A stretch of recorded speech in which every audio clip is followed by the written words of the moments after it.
రైతు భరోసా నిన్ననన్న మొత్తం వేస్తాడేమో అనుకున్నాం. ఆ రోజు సిద్దిపేటకు వస్తే నిలదీస్తారని చెప్తే ఒక ఎకరానికి వేసిండు. నిన్న కేసీఆర్ గారు జగిత్యాలకు వస్తే మళ్ళొక్క ఎకరానికి వేసిండు. మరి మిగతాది ఇంకెప్పుడు వేస్తావు? చెప్పింది 15,000, ఎగ్గొట్టింది 2 రైతు భరోసాలు. ఈ 3వ రైతు భరోసానైనా పూర్తిగా ఇస్తావా అంటే ఇప్పటికే కోతలు అయిపోయినాయి, వడ్లు కల్లాలకు వచ్చినాయి. వడ్లు కల్లాలకు వచ్చినా రైతు బంధు పడలే. రైతు బంధు అంటే పెట్టుబడి సహాయం.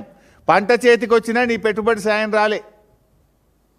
కేసీఆర్ గారు బయటకు వస్తున్నారు, ఆయన గర్జిస్తారని భయపడి నిన్నో డ్రామా నడిపి 1 ఎకరానికి వేసినావు. ఊరిచ్చి 1 ఎకరానికి వేసినావు. అంటే ఇక మళ్ళీ మిగతాది పడాలంటే మళ్ళొక్కసారి కేసీఆర్ బయటకు రావాలి. ఇక ఇట్లా ఎన్నిసార్లు రావాలి? అంటే కేసీఆర్ గారు ప్రశ్నిస్తే తప్ప, బీఆర్ఎస్ పోరాడితే తప్ప రైతు బంధు పడే పరిస్థితి ఉండదా?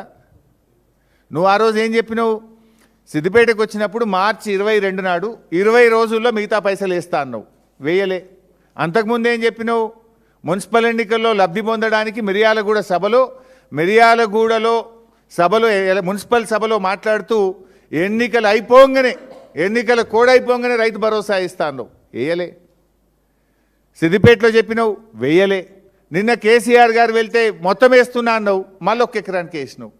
అంటే 3 నుండి 5,000 కోట్లు పడ్డాయి, ఇంకా 4,000 కోట్లు పడాలి. అవి ఎప్పుడు వేస్తావు? అంటే నువ్వు ఇలా కేవలం మాటలు చెప్తూ కేసీఆర్ గారి మీటింగ్ను ఏదో నేను డైవర్ట్ చేస్తా అనేటువంటి ఒక పిచ్చి భ్రమల్లో ఓ సభ పెట్టుకొని రైతు భరోసా ఇస్తున్నాను ఒక డ్రామా ఆడినావు. రైతులకు అర్థమైతలేదా? ఇంత కేసీఆర్ పుణ్యమే ఆయనతో పడ్డాయి 2,000 కోట్లు, లేకపోతే అవి కూడా పడకపోతుండే అర్థమవుతుంది కదా. మిగతా ఎప్పుడు వేస్తావు నువ్వు మరి?